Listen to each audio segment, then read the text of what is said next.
بسم اللہ الرحمن الرحیم۔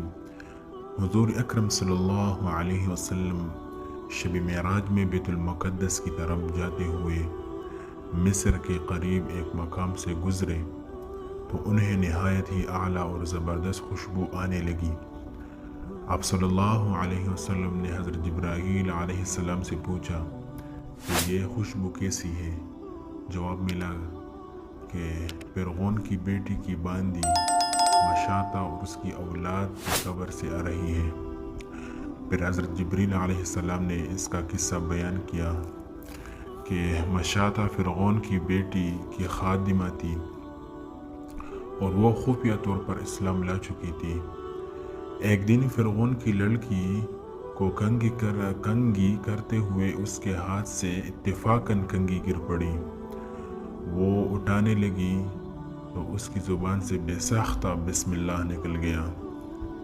اس پر شہزادی نے کہا کہ تو نے آج عجیب کلمہ بولا، رب تو میرے باپ فرعون ہی ہے، تو پھر تم نے یہ کس کا نام لیا ہے؟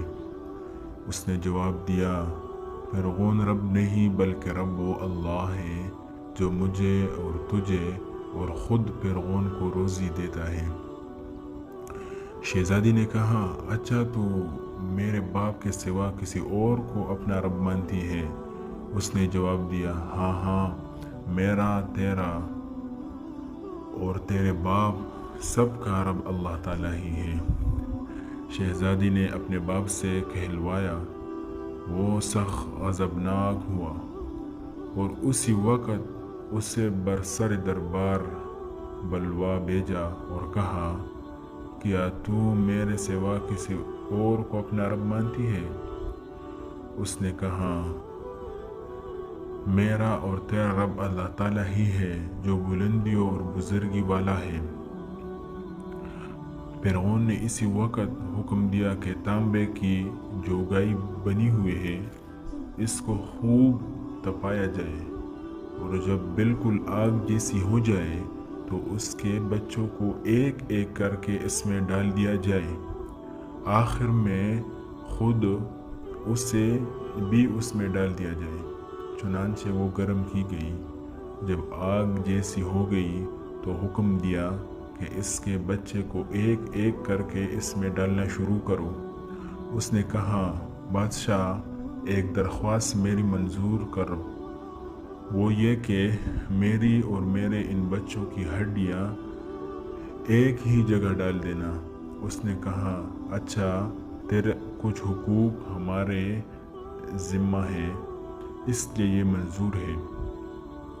اس کی دونوں بچیاں اس کی آنکھوں کے سامنے اس میں ڈال دی گئی اور وہ فوراً جل کر راکھ ہو گئے۔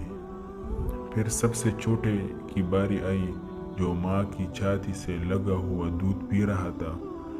فرعون کے سپاہیوں نے اسے گھسیٹا تو اس نیک بندی کی آنکھوں تلے اندھیرا چھا گیا۔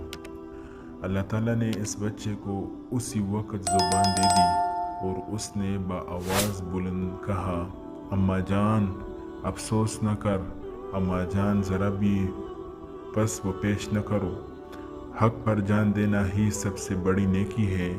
چنانچہ انہیں صبر آ گیا، اس بچے کو بھی آگ میں ڈال دیا گیا اور آخر میں ان کی ماں کو بھی اسی آگ میں جلا کر مار دیا۔ یہ خوشبو کی مہکیں اس کی جنتی محل سے آ رہی ہے۔ سبحان اللہ۔